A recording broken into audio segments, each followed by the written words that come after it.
We're back, and I'm going to start this morning off with one of Fresno's best and most beloved artists, Lynn Hock Napoli. Hi. Lynn, we're so happy to have you here. Well, it's just lovely to be here. Thank you for having me. Appreciate it.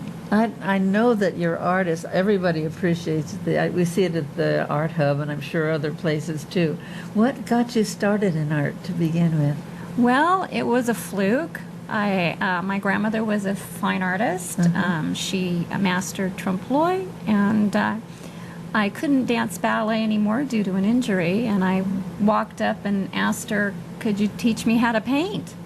And that's how it started. It was just, I don't even know where the thought came from.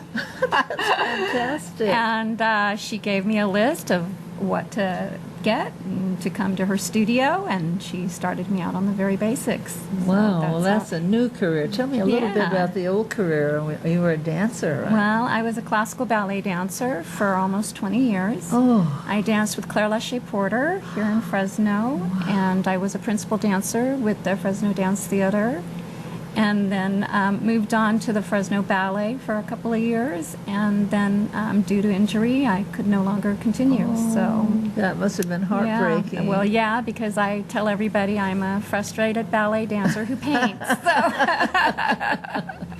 Okay, so how did she start teaching you?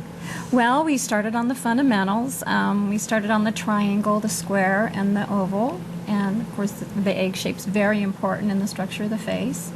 So, and then we started on, just florals so that I could get the feel of oils and the basics. And then it just progressed from there. And one day I was trying to get up the courage to do a face because everyone had told me they were the most difficult things to render. And so I was really afraid of trying them. So my mom gave me a picture of one of her best friend's young daughters, and I thought, well, we're going to go for it and see what happens. So I drew a sketch of her. It was a very tiny sketch, and I handed it to my grandmother. And my grandmother looked at it and looked at me, and she said, "You drew this?" And I said, "Yes, I did." And she looked at it, and she looked at me, and she goes, "I want you to stop everything, and I want you to concentrate on portrait work." Oh my gosh! So that's how that started. That's what you mainly do now. That's what I mainly do. Yeah, that's what I specialize in. Well, I've seen you over at the Art Hub working on portraits, and it just what is mind-boggling to me. If I do a portrait, I just like one coat and that's it. But you build them up from it looks like nothing, and all of a sudden this face comes up. And in fact, didn't you bring one today? Yes, I did. I did bring one. This is a work in this action, is right? Work in progress. Work in progress. Yeah. Robert can get that on there. I layer and layer. Yeah, she's beautiful. I just can't. Those layers blow my mind.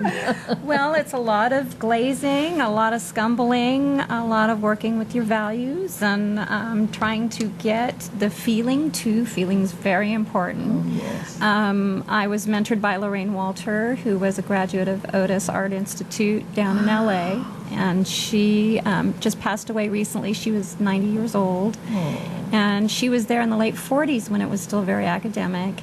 And she's the one, between her and my grandmother, Betty McGinnis, she was the one who really guided me on what I needed to learn and where I needed to grow.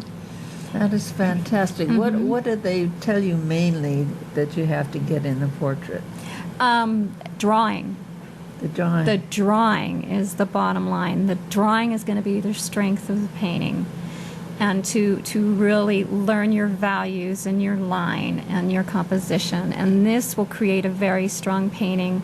And then feeling is Lorraine was a feeling artist. So that was a very important thing. She wanted me to feel the structure of the face as I was painting it, feel the clothes, feel the emotions of the person who's sitting for me. Wow, that's really fantastic. Yeah, so you do it right from the person. You don't do it from a picture? I do both. You do both? I do both. It depends on if they're available to come and sit. It's very important for them, if they're comfortable with sitting for me, that's wonderful. If their schedule doesn't allow it, then I can do it from photography.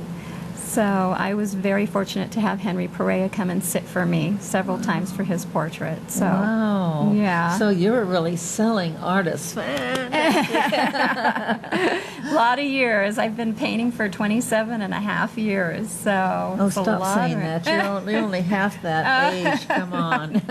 Oh, no. I won't say how old I am, 55. But anyway. So did you bring any pictures of other things that you did today? Yeah, he should have some up. Okay. Here we have Fritz. Oh. This is Fritz the dachshund, otherwise known as Fritzeroonie. And this is Henry Perea out in my vineyard, actually. He did come and sit for me several times so I could get the structure of the face and the coloring. This is Julie Jijian, a model who came and sat for me when I was trying out a new technique. She just was resting and happened to lay down, and I said, "Hold it, don't move." And I grabbed my easel and my paint and went to work on her. Oh, she's Very beautiful. loose, And yeah. this is what? And Grapes or something? yeah, those are Cabernet from Napa Valley. That one is actually done from a photograph. It is. Yeah, because it's pretty, windy and dusty Oh, yeah. when you're in the yes, vineyard. that would be very hard to Yeah, do. so- But getting back to the portrait, well, let's see what else we got first before. I think that's it. Okay, getting back to the portraits, do you find that you have more problem from a picture or from watching the person? I find it easier when the person's there. That's what I- It's you have a lot more dimension because photography is two-dimensional, and when you're rendering, you really want that three-dimensional feel to it. And it's really important that the person make time to come and sit for you. It is Uh-huh. because of the lighting, I imagine. And there's a lot more colors in the skin. In the Yes. photography, it really flattens it out to a small spectrum of color, where when you have the individual in front of you, you just keep seeing color. It's almost like it never ends. You have to pick the best ones to get Yeah. where you want to go. Well, that's really interesting. When I was very young, I took some lessons from one teacher that said, about all this color, because it didn't even occur to me that there would be other colors besides flesh color. Right. And he worked a whole lot on all of these different colors and shades and how to add. Well, the this. skin is very translucent, so it's going to pick up a lot of colors around that you are sitting in. Even your clothing is going to reflect up upon. Your background is going to reflect in your skin tone, and that's one of the things I love about the skin is that you just never can. You're always seeing more and more color in it. As you mature as an artist, you see more, and you just start seeing things. You're like, wow, where did that come from?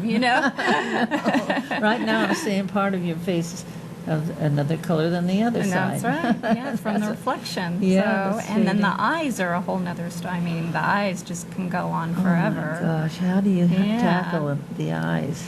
The eyes are like a dropped egg, as John Singer Sargent once said. I think everybody quotes that line, but it's like a dropped egg into the bone structure. Oh And my then gosh. you want to make sure that you get the depth in the eye because the eyes are not flat. Right, The and eye- most yeah. of them you see are flat. The eyes are very curved, very round, and then again, they're very translucent, and it's almost like how they say you're looking into the eyes of the soul.